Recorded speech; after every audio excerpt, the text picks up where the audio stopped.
with the playing of that familiar theme song, it's time to go out to the other part of the United States. It's known as the West Coast, Heathen California. And check in with Michael Snyder and find out what the movies are all about this week. Hello, Michael. Hi, Alex, and happy holidays, everyone. Christmas is coming up. We're going to do a little double-stuffed episode, not that long, but we're going to cover some of the movies that are opening for the Christmas holiday break, and also, obviously, what's new this weekend. And man, oh man, we got to start with Star Wars: The Rise of Skywalker, which is the ultimate end to the Skywalker saga that George Lucas began back in the 70s with A New Hope, and there have been 3 trilogies, and this is the last episode of the final trilogy, and George is not on board as a creative here. I guess he was lurking in the background, but I think they could have used his input on the story. Nonetheless, it's in the hands of J.J. Abrams, the director, and his writing crew. It's a brisk, overstuffed, and gorgeous piece of work. It's chock full of fan service and Easter eggs and narratively choppy to a fault.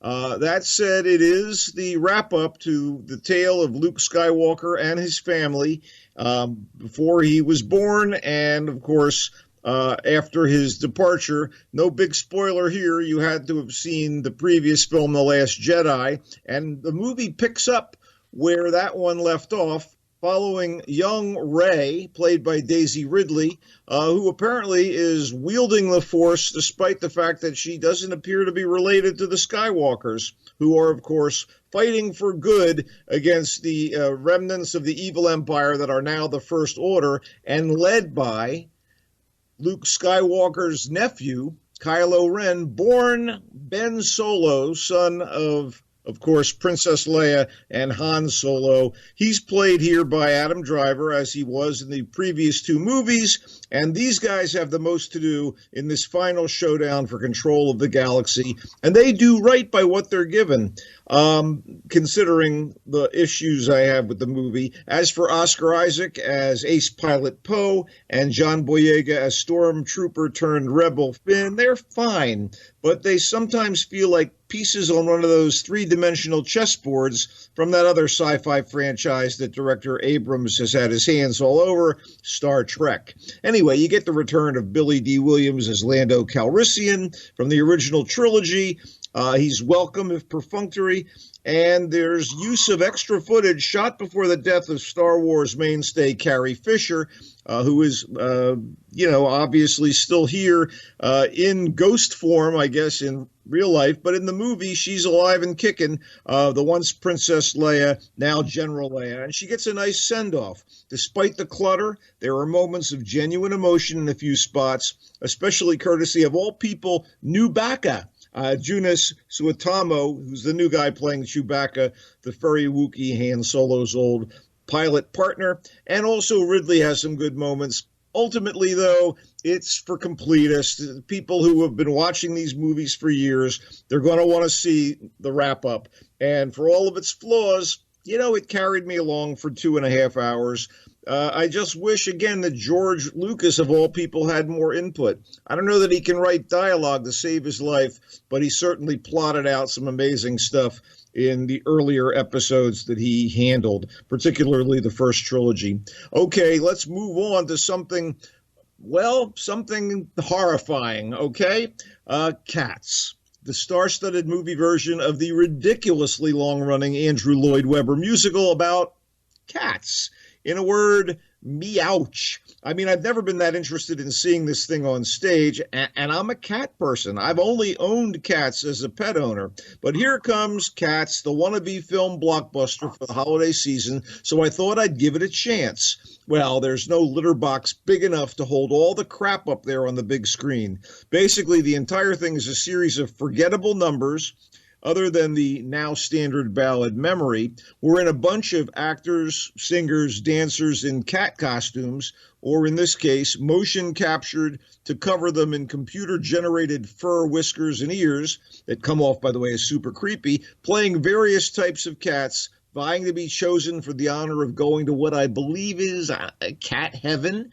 This is touted as an adaptation of poet T.S. Eliot's Old Possum's Book of Practical Cats, which I expect is much more whimsical and effective on the printed page, even with the likes of Dame Judi Dench, Sir Ian McKellen, Idris Elba, Jennifer Hudson, Taylor Swift, and as I suppose comic relief James Corden and Rebel Wilson. It's an abomination, with only Hudson really offering anything approaching memorable singing, because she sings Memory. Slapped together by director Tom Hooper of The King's Speech and Les Mis fame, with lots of expensive movie tech and no room or desire for character development, it was tough to take. A friend of mine said, well, it sounds like it must be the Battlefield Earth of anthropomorphic singing and dancing animal movies. And yeah, that sounds about right. Just the new young feline is there, being introduced to cat after cat, with the intermittent addition of some singing mice and a cockroach Busby Berkeley dance vignette, all of which are then treated by the cats as hors d'oeuvres. I mean, spoiler alert, if you ever wanted to see Rebel Wilson eat cockroaches, here's your chance. As for me, sitting through it was like trying to cough up a giant hairball for an hour and a half. Idris Elba, don't quit your day job. Okay, something much better. From the bombastic and the ridiculous to the sublime, we have Invisible Life, a Brazilian movie about Eurydice and Gita, two sweet and aspirational sisters in 1950s Rio, who are separated for much of their lives by their intractable father after the eldest sister offends his strict moral code.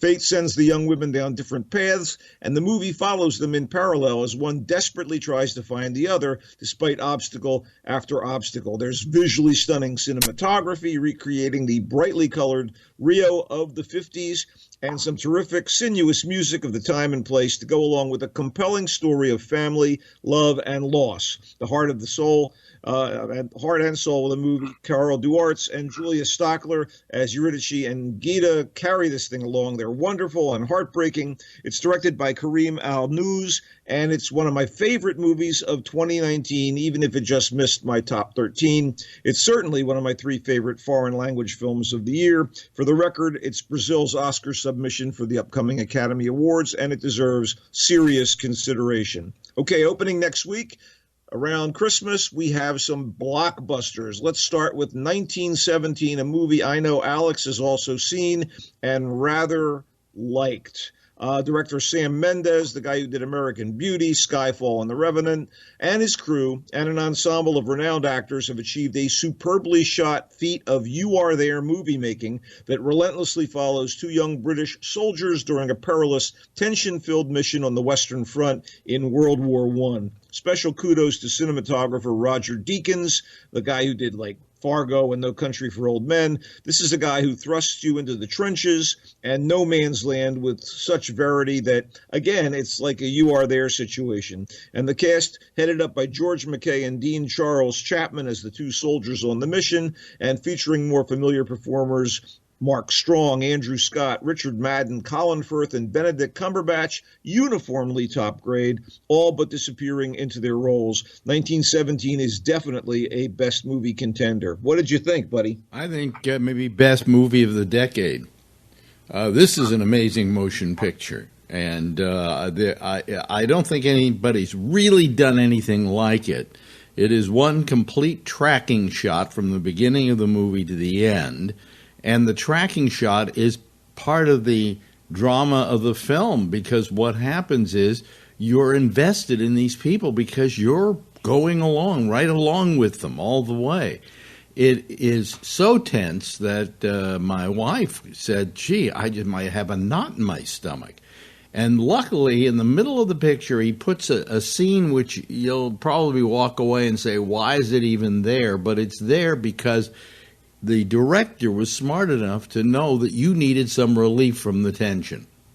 And absolutely right. Yeah. Dead on. And it is the most tense experience I think you will ever have in a motion picture theater. I think this is not only the best film of the year, I think it's the best film of the decade. It is an absolute tour de force.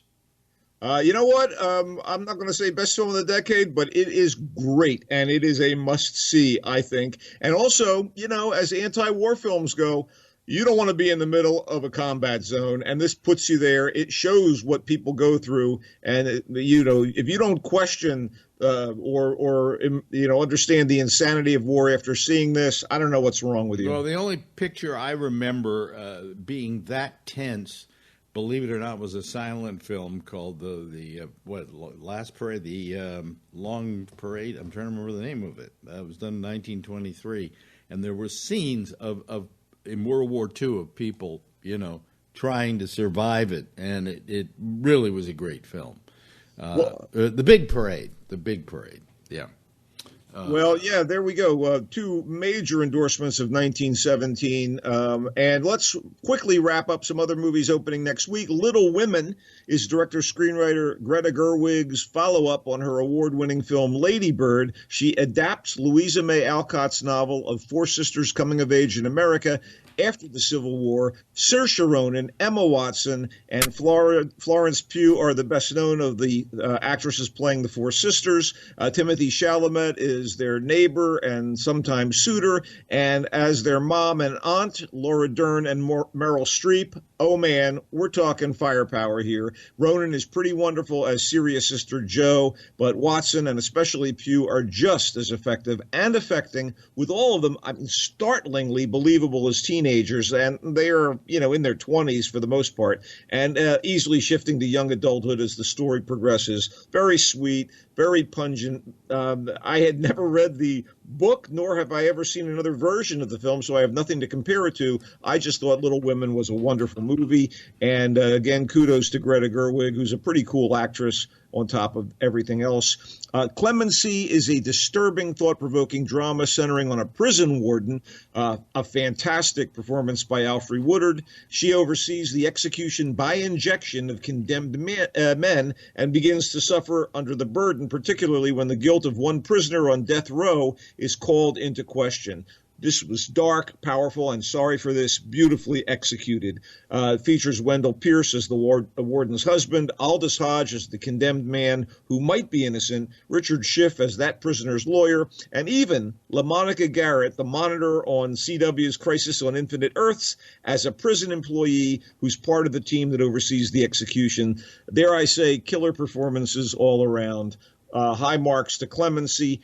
And finally, Spies in Disguise comes from Blue Sky Studios of Ice Age fame. It's an animated action comedy featuring the voices of Will Smith and Tom Holland in the tale of a suave super spy, that would be Smith, who is turned into a pigeon and has to save the world with the aid of his nerdy tech associate. That's Tom Holland. I wanted to like it more than I did, and it has some fun moments, but it really plows over some well-trod secret agent espionage turf, even with a supporting cast that includes Rashida Jones and Karen Gillan, and despite lots of requisite explosions, I was not blown away. Ip Man 4 wraps up the story of the Kung Fu Master starring Donnie Yen. If you've been watching these films and like the genre, I recommend Ip Man 4. What are you doing back there on the East Coast, pal? Nothing. That's it. That's about it for us. So that's about it for the year, actually. We'll be back in a couple weeks with my best of 2019 and look forward. But yeah, it's always a pleasure. Again, happy holidays to all, including you and your lovely wife. And you can catch me on Twitter at Culture Blaster, on Michael Snyder's Culture Blast page on Facebook, and of course, GABNet.net. And there's more 24/7 GABNet coming right up, unless you're listening to this on demand. Thanks, Michael. See you next year.